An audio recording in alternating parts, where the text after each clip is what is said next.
Okay, let's go ahead and get started. Today, we're going to be answering your top shipping questions, your top parcel shipping questions. During this webinar, since it will be very much driven by those questions, we want to make sure you've got a good idea as to how to enter those. First, note this is a web only. There is no dial-in number. You will need to use the speakers on your laptop, iPad, phone, whatever the case may be, in order to hear what we're saying. If you do have questions, which of course today we're really encouraging questions, feel free to go ahead and select the question logo from the bar and add any questions you might have. Also, please note there's a couple of handouts which might answer some of your questions. Feel free to download those at any point in time. And then finally, we will be recording this, so if you do have to step away, if you do have to only attend a portion of this, you will receive a link to the recording going forward. And today, many of you know me, I'm Justin Cramer, one of the co-founders of ProShip, and I've been doing this for a long time. I'm very happy today to have two guests. First is Sean Mueller. Sean, will you please introduce yourself? Yeah, thanks, Justin. Hello, everyone. My name is Sean Mueller. I work with Symbia Logistics based in Colorado, pretty large North American 3PL focusing on e-commerce and kind of multi-channel fulfillment. I've been in e-commerce about 20 years and 3PL for about 10 years of that. So pretty excited for today. Excellent, thank you, Sean. And my coworker, Tony Verrill. Tony, could you introduce yourself? Thanks, Justin. Hey, Sean. Hey, everybody.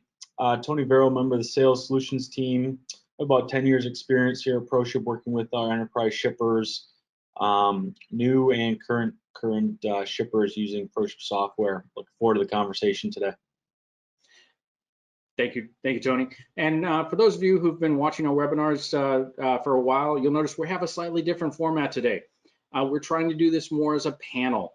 Okay, so I'll be your host. I'll be walking through a lot of the questions. Again, behind the scenes, our marketing folks are pulling questions as you guys post them in the webinar itself. We've got a lot of questions from you guys' registration, which we deeply appreciate. And in lieu of us being able to all sit in person in an actual trade show, we're starting to put together panels like this. So with this, let's go ahead and jump in.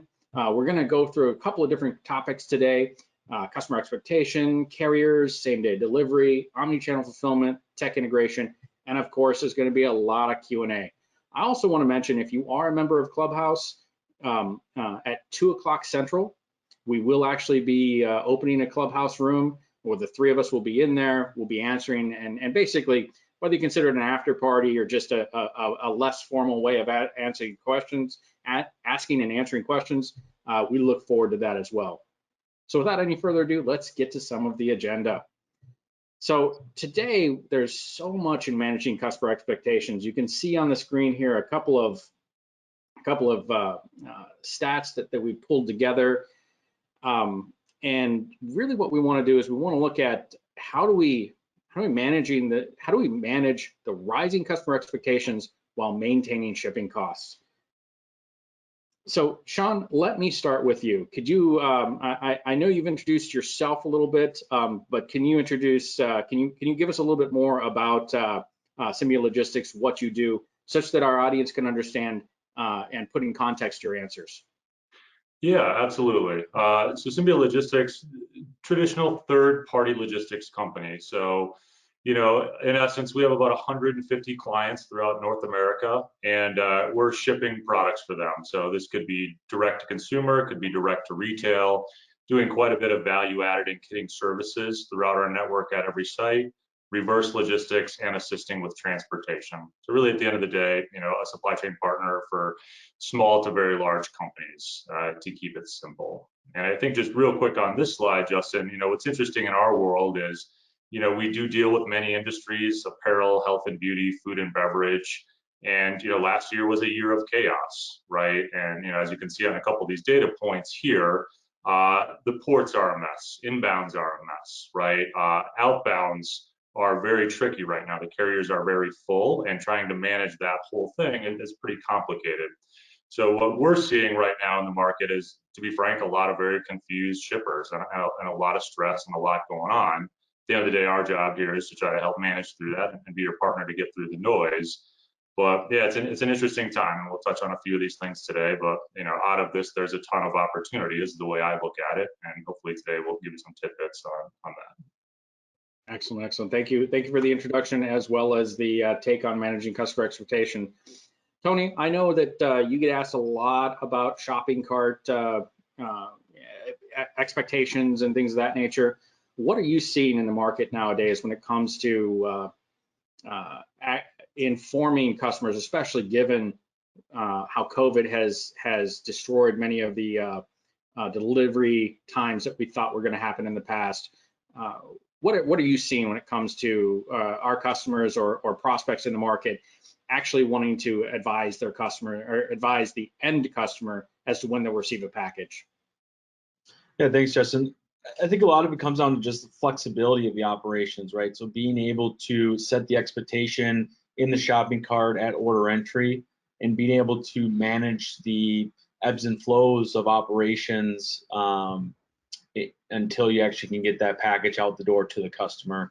What we've typically seen, just obviously convenience of e-commerce and the shuttering of stores, closing of physically being able to walk into a store during the pandemic, is the need for more carrier options. Being single sourced, being with one carrier previously, really hasn't been able to be sustainable during the pandemic. So being able to be flexible in setting the expectation for a 2-day, a 3-day delivery, or at least being upfront that delivery that everybody expects maybe in a 2-day or 3-day window might be delayed and might be delayed not because of the actual brand or merchant themselves as well too. So being upfront for both good and bad news can also then make sure you don't have any adverse reactions when, as you show here, delivery being slow, lacking options, or having late deliveries affect your brand image or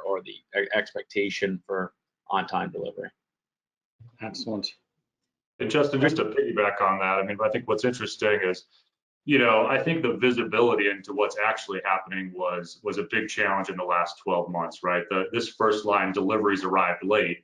That's like calling IT and saying my computer's slow, right? Like what does that mean? I don't think a lot of shippers or consumers for that matter had insights into what was really happening.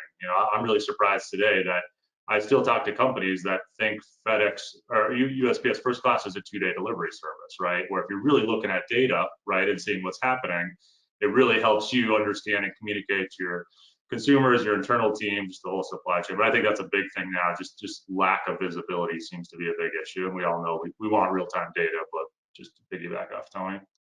Yeah, that's a good point. It really is. Once it's kind of the follow-on to setting the expectation.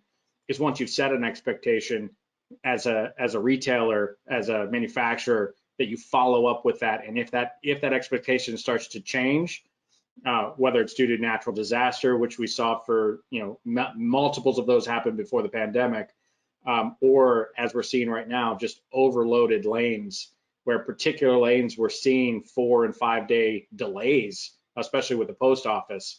Being able to communicate to your customer after that package has left your warehouse is really an important thing. And that gets us to probably our largest subject today. We have the most questions on this one about carriers themselves, diversification, surcharges, compliance. There's just a ton that we're going to be talking about today. And probably the biggest question is about regionals. Everybody was looking for capacity last year. Everybody put anything they could on any trailer that would get it to their destination in a reasonable time.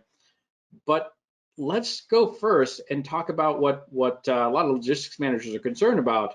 Will adding additional carriers like regional hurt my relationship with my primary carrier? Sean, you want to start with that one? Yeah, no, this is a good point. We use a pretty wide range of carriers at Symbia, but I think this is a good challenge, right? I see these really interesting regional carriers that add value and maybe can get to the Chicago market same day and next day. But if I give them 10% of my volume to save money and increase transit times, and I lose 10% with a common carrier, my UPS and FedEx, how does that damage, my spends or my tiers there? So this is a really tricky one. I mean, I'll tell you at Symbia, we're looking at common carriers. We've got regional carriers, and then even the more interesting stuff like DoorDash and these gig guys. And I think just my recommendation is really get it all on the table, right? Try to find the things that you can get across the finish line sooner than later without turning it into a really big project that ends up going nowhere. Because as I've told Justin and Tony, some of this stuff can get extremely complicated, and all of a sudden, before you know it, you need a data scientist to kind of manage all this stuff and keep your thresholds, right? So it's either, a good system to help with that, a good internal resource who understands, Excel, databases, that type of stuff. But I don't know, the recommendation I would have is look at everything, get it all on the table, but don't slow the whole process down. Try to pick a couple things that don't impact your major spend, and have an understanding of those tiers with your major carriers. It's another place where, I see a lot of people going to get the best rate or get the best discount, but not really focusing on those discount tiers or the rebates, or, even more importantly, dim divisors or minimums, right? There's a lot of stuff that goes into play. Yeah, to piggyback off that, Sean, I think you bring up a good point. You obviously have to look at it as a whole, but be smart at the same time for what does your package mix look like, right? What is your average weight of a package, and be strategic with what carriers you maybe go out to bid for a subset of your volume, instead of looking at it as it's all or one, one carrier versus the other as well too. I think being able to divvy that up, and what we've seen at ProShip is being able to get as granular as you can with those minimum thresholds to reach your discount tiers with the carriers, but also maybe what your maximum thresholds might be for making sure that you don't exceed volume with one carrier versus the other. And obviously, as part of some of the pandemic themes we'll touch on today, carrier capacity has been very dynamic as well too. So having a primary set of carrier services, being able to dynamically move to a subset of carrier services that you've been strategic with has definitely been paramount here this last year, and something that we see a lot of shippers really protecting themselves for in the future, as a lot of the pandemic ripples are still going to be in effect here, at least for the next 12 months, if not long term. Yeah, the more you're stuck with the one guy, and again, I think the last several years this worked, right? I met with my rep, I was with these guys.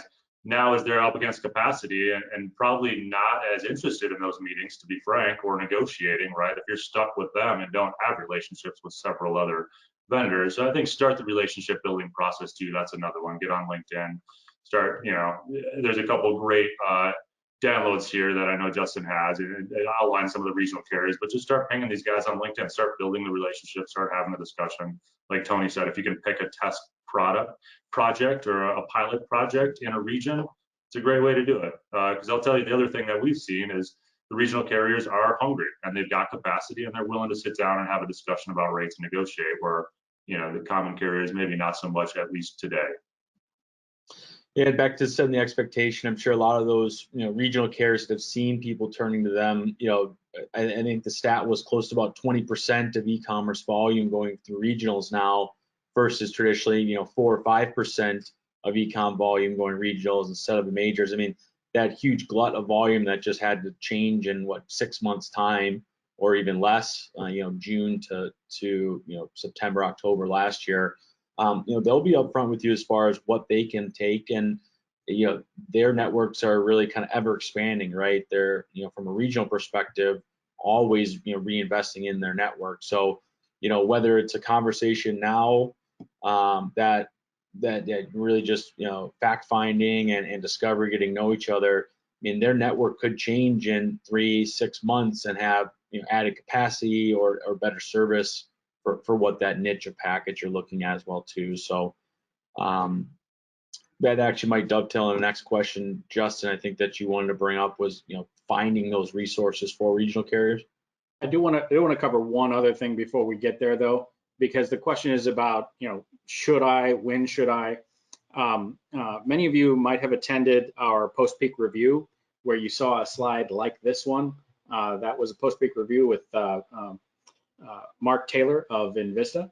And what you'll notice is that where they were seeing companies at a certain spend go from single carrier to national carriers or last miles or so on and so forth, what we've seen from the pandemic is that all of due to capacity constraints, the barriers where you want to start looking at that have really all dropped down to where really now at about a $3 million spend, you want to be looking at some level of diversification, whether that's multiple national carriers, whether that's a mix of nationals and regionals, or something like that.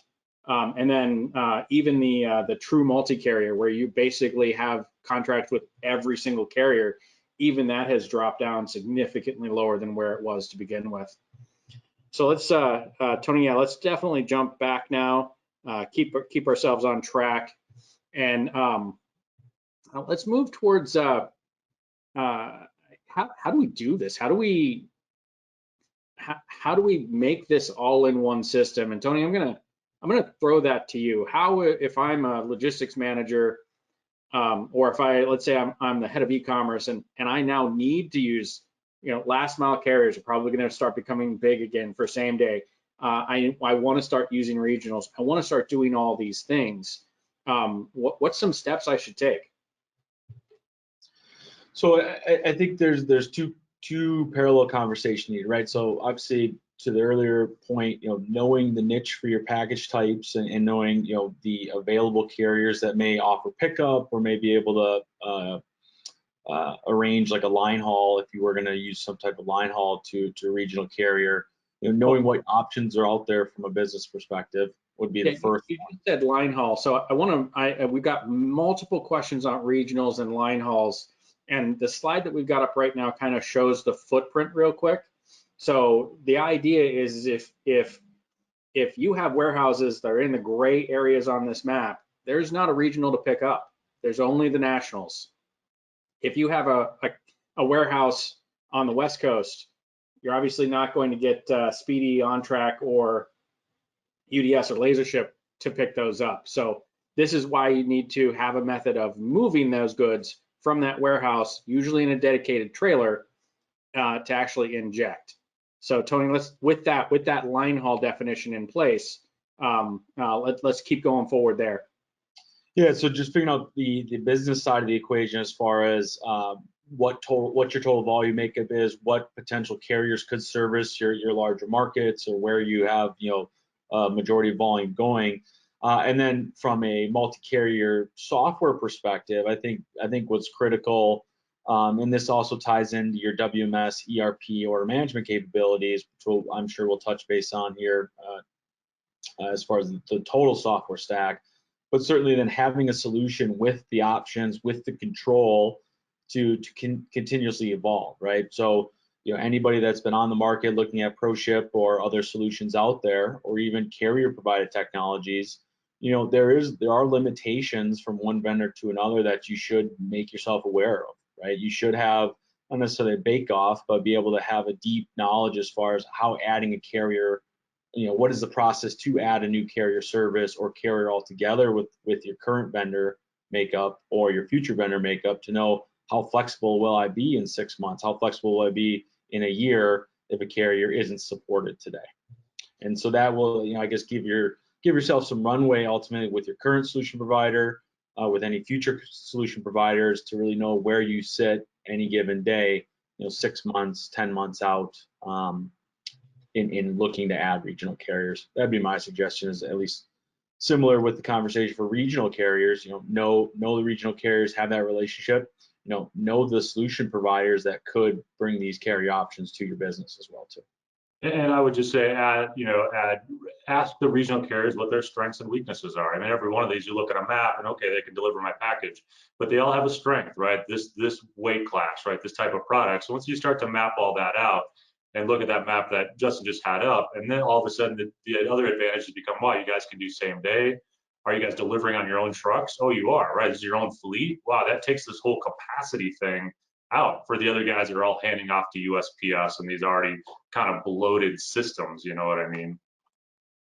That's a good point, Sean. And Sean, next question to you is about about compliance. I know you've got a good long history in this area. Have you had any concerns with maintaining compliance? Do you have any good or bad stories from the past about best practices that might work in maintaining compliance? No, I mean, I think a lot of this is the systems, right? Having good systems that process our shipments, and all that data is flowing through. So we make sure that compliance is built there, right? And we have processes, trying to stay away from paper, any manual stuff that we can. But once we've got our software stack in place and good systems, and that compliance is audited there, we then make sure all carriers are flowing through that, and there's nothing kind of running on the fringes. So that's the answer I have, Justin. Excellent. And Tony, did you want to talk at all about compliance and things of that nature? Yeah, from a compliance standpoint, I think this goes back to my earlier point as far as know what solutions are out there to bring these services to your business. Advancement in technology, carrier APIs being one of them. On the surface can simplify a lot of things, but when you do get into the different complexities or contractual variations the carriers can throw at you, being able to have a solid foundation and not just a very singular focused way to connect with the carriers would be critical as well too.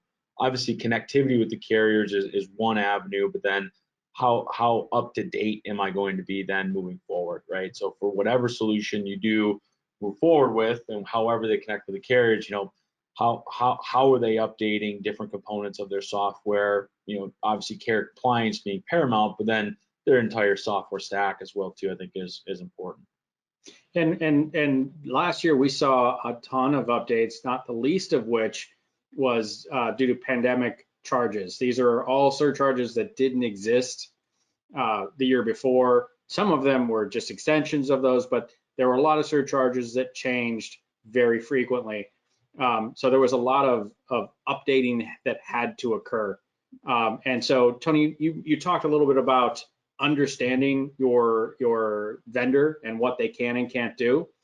What have you seen when it comes to the spectrum of providing those new carrier business rules? So all the way from, let's say, an API-based customer to a high volume premise-based customer. Could you talk a little bit about how you would see that the concerns or lack of concerns for different strategies in those areas? Sure.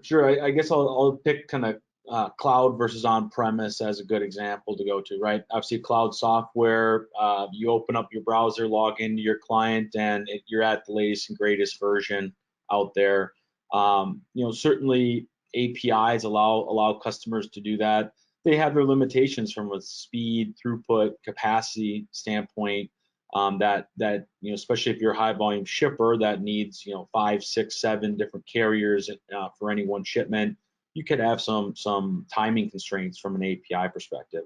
Now, obviously, that's going to be the most up to date. Always pinging a public API. There's a hybrid model which ProShip falls into with all of our end users running the latest and greatest versions of the software through a continuous update process that Justin's showing on the screen. And then there's I would say the more legacy component where you're updating carrier compliance, you're updating the system, maybe once every 18 months, once every year, general rate increase. And that's typically where a lot of customers will fall. I guess that'll be the pitfall of a lot of systems that may have been running for the last 5, 10, 15 years, that you're as good as that one update from the solution provider every January, every February. And so making sure that you are asking the question for, when did I get that surcharge? When did that surcharge go into effect? When is the next maintenance window I need to look out for? An interesting component as we start talking about regional carriers, obviously, Sean, I think you touched base on, rates, lower surcharge fees can be enticing to go the regional route. But as Justin mentioned, some regional carriers did add a peak surcharge fee this year. USPS added a peak surcharge as well. So I think we can expect that these are going to pop up, even as early as the end of Q2 again here as the summer months start to pick up from a shipping standpoint as well. Yeah, and that's a good point. I mean, I think as you're engaging with any of these guys, right, having a technology discussion early, right? I mean, the transportation world is an old world, but quickly moving into, a technical space. And there's a lot of companies that are showcasing that. And the other one is not just focusing on price. I mean, I think that's another big challenge in this space. I want what's the cheapest thing that any one of you guys can give me, right? And you get the cheapest thing. And at the end of the day, the cheapest thing on the market right now is postal induction, which is taking 9 to 12 days, right? But if you're heading to cheap and not looking at everything else, you're going to suffer down the road more than likely, or your clients will. So I think just looking at everything, making sure, again, it makes this a lot more difficult, right, guys? I mean, it's not a straightforward solution like it might have been 10 years, but if you're heading down this path, then you'll be the one that'll have the edge. And Sean, you mentioned that logistics is an old world, but we're seeing a lot of change pretty quickly now. And one of the changes that we started to see back in 2019, that's kind of got put on hold or sidetracked a little bit, is Amazon's entry into the delivery market. Not that we don't all see Amazon trucks, and a lot of us on the call might actually use the Amazon Merchant Fulfillment Network. But now the rumors are that Amazon is going to actually start acting as a carrier and picking up goods that weren't sold on the Amazon marketplace.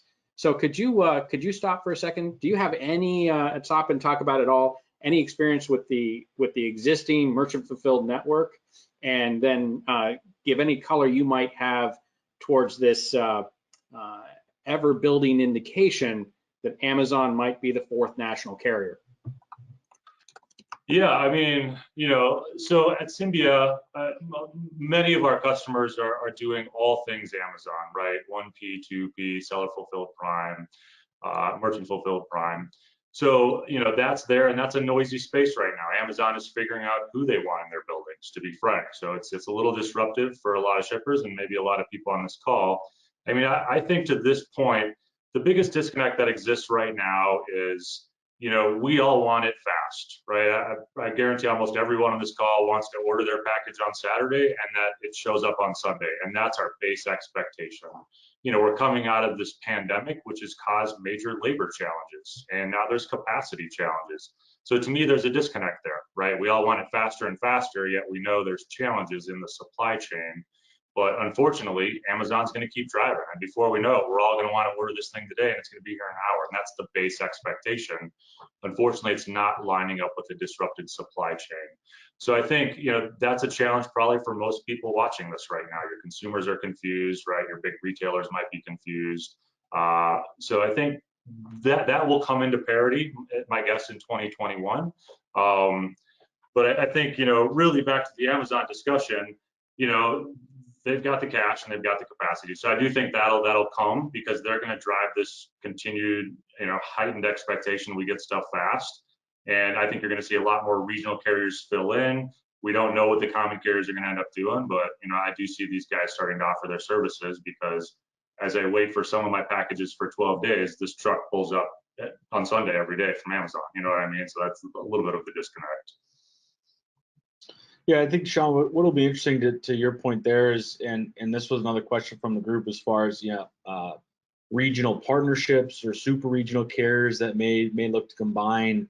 I think as Amazon continues to their expansion into that direct consumer parcel market that isn't a seller fulfilled prime or running through the Amazon warehouses on like a prime type order, it will be interesting to see. I don't know that there's necessarily will be the super regionals being formed, but what collaboration with regionals will take place more on a partnership basis to help maybe compete with some of the scale of Amazon, even if it is just top 20, 25 markets whenever they do get to that small parcel delivery. So back to having the relationship now, right, being on the forefront of any of those new partnerships, collaborations is going to be paramount for if you do want to be on the cutting edge of parcel delivery here in the next 12, 18 months or so. Yeah, I wouldn't bank on the Amazon delivery service as your 2021 solution. I think that'll be definitely down the road. And but for now, like you said, I think the more you can diversify and prep is the best thing you can do. Yeah, all indications are is that we'll see it in 2021, but it will not be readily available to anybody who wants it in 2021, is at least what we're seeing. So, all right, next question, Tony, I'm going to start with you. This is from Ellie Drecker from the Mail Group. What can carriers do to streamline the process of, what can shippers do to streamline the process of integrating new carriers into their shipping software? So if I own a warehouse and I have my shipping software, is there anything I can do when I find this new carrier that fits my niche, whether it's a white glove, a courier, or a regional?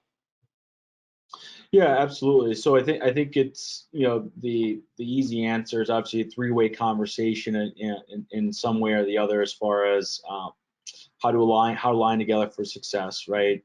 Certainly from a shipper's perspective, back to knowing the capabilities of a solution, or at least the standard process for adding a carrier, is going to be key. Typically, the carriers are going to have the resources and the technology behind them to be able to come to any vendor out there, ProShip or anyone else, and say, here's our standard label, here's how we need to receive a manifest, here's our API spec. So I would say the carrier maturity that we're seeing has helped the onboarding process for a lot of new carriers into platforms. But ultimately, there always is the chicken or the egg, right? Does the customer bring the carrier to the platform? Does the carrier go to the platform directly? And it really is a mixed bag right now, with the number of solution providers out there, the number of new carriers entering the market, for a same day, overnight type delivery in maybe a small region or select network, or select markets, I should say. So streamline the process is certainly going to be, dependent on carrier technology, I think, first and foremost, right? So back to the solution, how does the solution connect with carriers? And then what is the carrier technology available?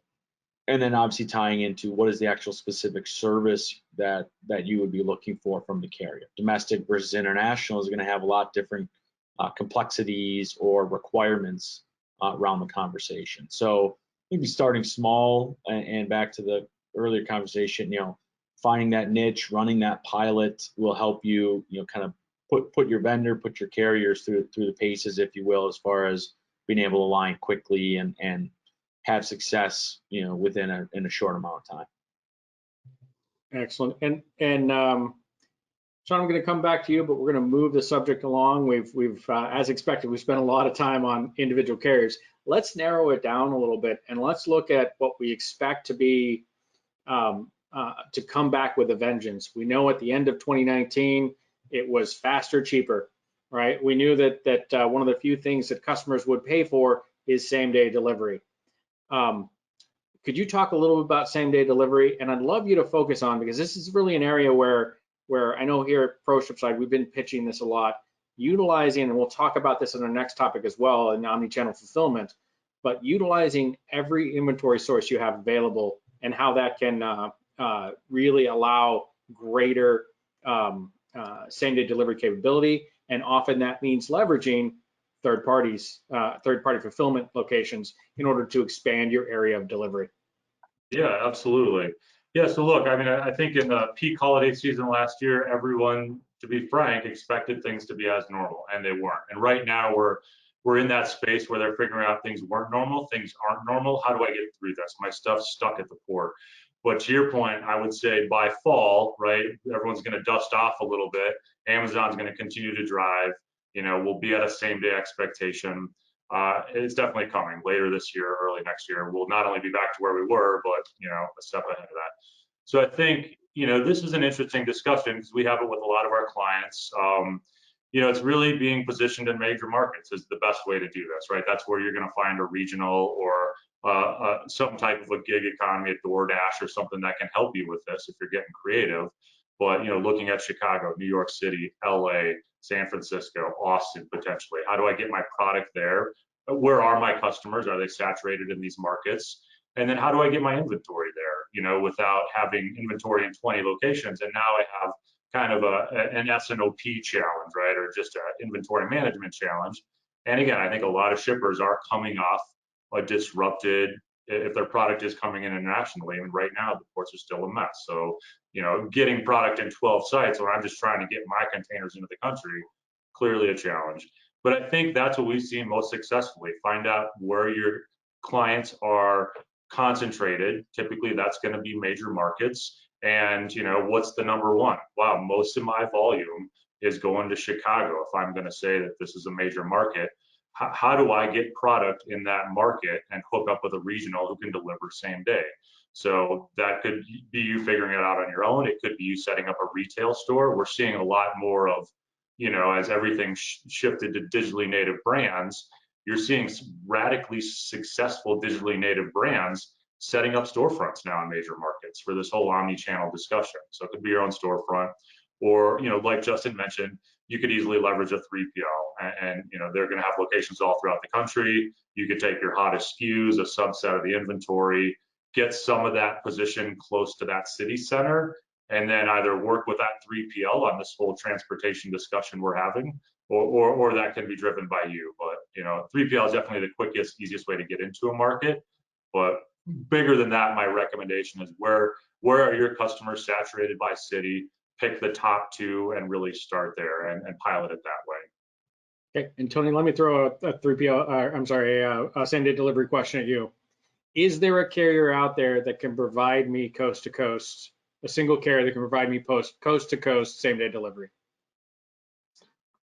There really isn't, right? It's still an emerging service in the industry. You know, you do have same-day services from, you know, FedEx, UPS that you can leverage certainly, but to Sean's point, you know, where are majority of your SKUs, your products, your shipments going from a largest markets perspective, and then what's the demand within the largest markets that would actually require same-day delivery? So,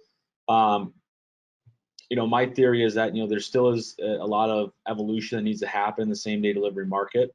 I think, you know, Target and Shipt is a good example as far as, you know, a success story in same-day delivery, but that may not translate to other goods or products that are out there as well too. So it certainly isn't a one-size-fits-all solution. It's going to still be a little bit more of that niche depending on your product mix. But again, it's going to be dependent on markets to serve, and then what products. And that's the opportunity, right, Tony? I mean, if this was easy and there was a one-stop shop and any of us could do it, you know, okay, it'd be pretty boring. But because this is a very somewhat complicated thing to navigate, you know, if you put the energy and effort into it, you can definitely set yourself ahead of your competition, whatever that might be. Absolutely. All right, moving on to our next topic. How has COVID impacted rates for parcel shipping? How does the future of rates look like? What is the new norm? Oh, this is a pretty long question. Now, what is the new norm? How do we best negotiate rates with parcel shippers? Now, I'm going to tell you from a ProShip standpoint, we do not do negotiation. We have partners that you can work with to do that. But Sean, what's some of, I know you get involved in this a lot deeper than ProShip would. What's some of the keys that you're seeing to negotiations right now to try to balance? Because let's face it, if you get too deep at discounts, we've actually saw in 2020 a lot of customers get fired if they just didn't provide the value to the carrier because they had limited capacity, they removed those packages from their capacity. Yeah, I mean, I think it just goes back to an earlier discussion. I think there's a huge disconnect between service expectations from the general consumer, again, probably all of us on this webinar, right? And the retailers, right? Higher expectations from a retail compliance standpoint than ever, but, you know, big labor challenges, et cetera, out there in the market. So that a little bit more on the 3PL side, or just, you know, labor in general. So there's a disconnect. That gap seems to be closing. You know, on the parcel side, I think you nailed it. I mean, I'll tell you, you know, big retailers got throttled last holiday season. And when I started to see that in our team in September and October, that was mind blowing, because my thought was they would have started at the bottom. You know what I mean? Like you said, the deepest discounts, the little guys, they actually started at the top in some cases, and they started with, you know, who's got the lowest margin business. And again, if your focus is, I want the cheapest rate, period, and you're not looking at all the other things on the table, you could be stuck in that position. You could be stuck with 9-day delivery times when you were sold 2, right? So just back to I think doing the due diligence to really make sure you're asking about technology and service times and have the tools in place to audit on the back end what's going on. And again, when it comes to negotiating, again, the world's changed. It's not just meeting your FedEx or UPS rep for lunch once a month and keeping those contracts clean. I think it's a wider net, while still keeping the pressure on those common carriers and also having the narrative of where are you guys going? What is the 12-month plan, 24-month plan? This is a question for any of these guys, because if it's I want the cheapest rate and I want it today and I want a contract and that's all I care about, you're not collaboratively as a partnership, whether it's regional or the big guys, looking forward, and you'll get stuck. Yeah. To piggyback off kind of the opportunity conversation you brought up, Sean, some of the pandemic impacted areas from a shipment rate perspective, some of the opportunities we saw people take advantage of was really leveraging stores, so ship from store, and then also leveraging, it had already been a theme for a lot of enterprise shippers, but even mid-market shippers, with that 3 to 10 million freight spend, leveraging more of an OMS component to source from multiple locations, maybe source closer to the customer for that better time in transit or better rate. So I think there's the relationship with the carrier aspect. There's also the advancement of technology, whether it be, I guess order management really being the critical crux of that, being able to leverage where are my inventory locations that are available to ship XYZ product. I think that was the opportunity we saw a lot of retailers using this last year, was being able to leverage dark stores or leverage ship from store more efficiently through order management or integrations with multi-carrier systems like ProShip to be closer to the customer, have that lower rate, better time in transit from a 10-mile delivery versus a 150 to 400-mile delivery from a DC. And Tony, you started to touch it, but I think this goes to one of the questions we got during the call today. If I have multiple locations, is there logic to help automate where we should ship the product from to optimize the delivery? Now, you've touched on this. Can you clearly name the product in the enterprise software suite that works with the shipping software to do that, and talk a little bit about that?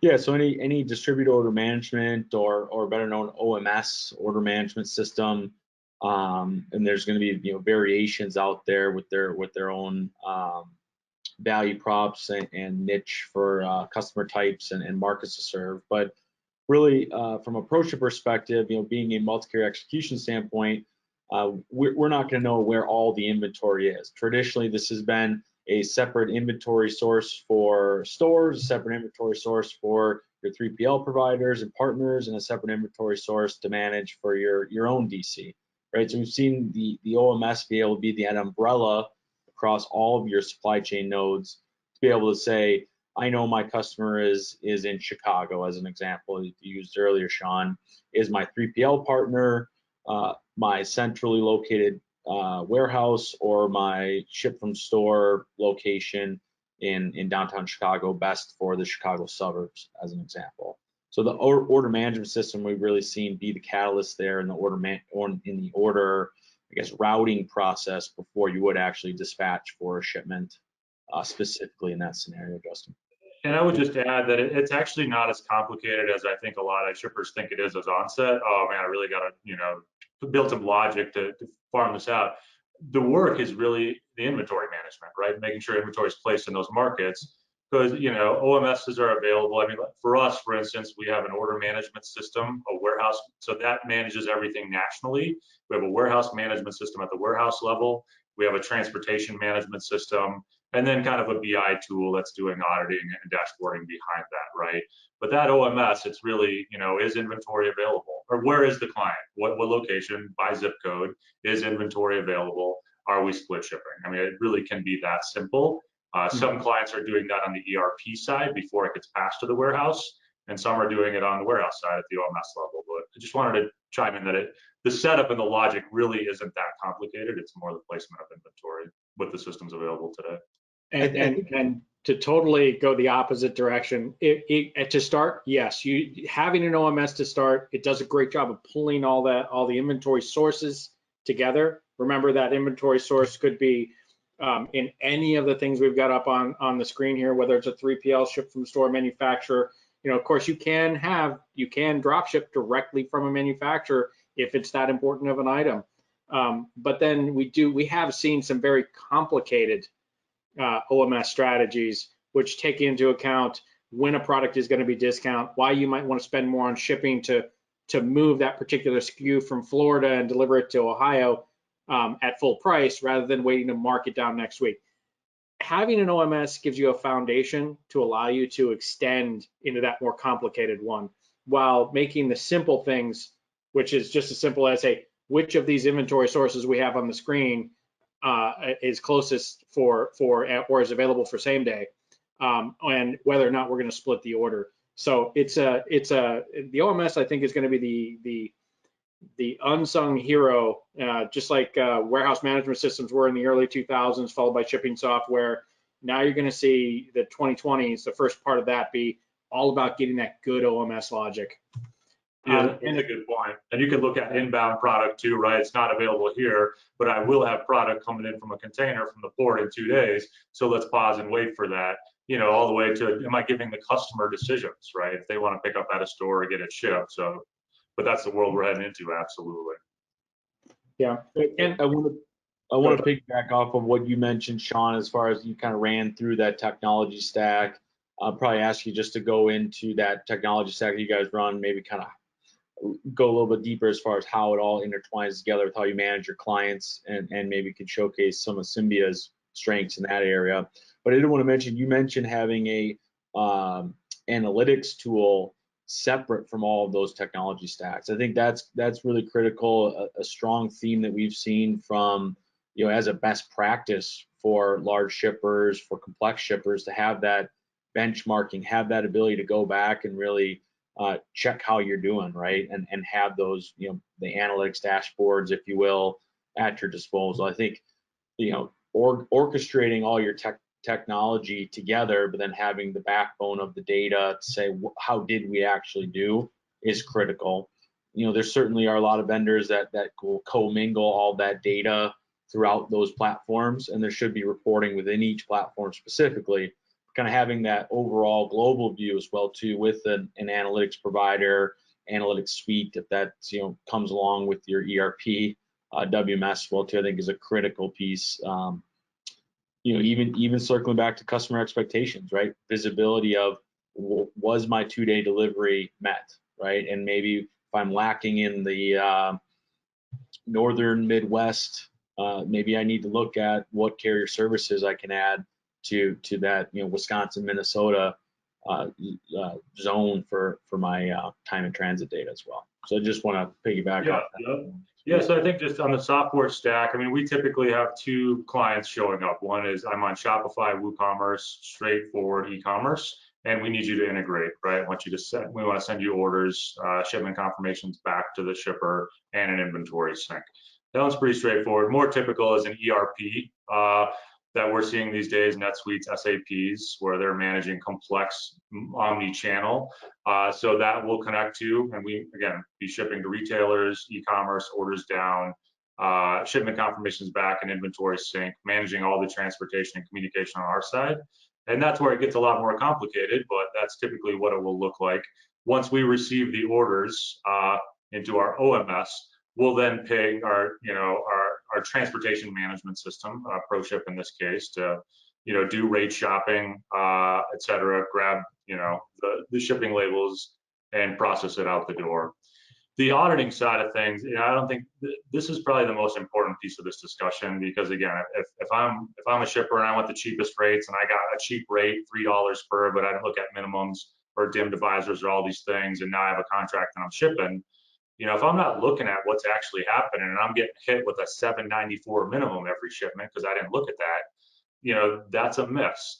And the other thing in this auditing space that I think was so important this last year is, like I said, if you were using a service like First Class and it was 2 days and they were telling you it was 2 days and they weren't being dishonest, it was just a mess out there, you're telling your customers on your website, you'll get your product in 2 days, and 98% is showing up in 7.1 days.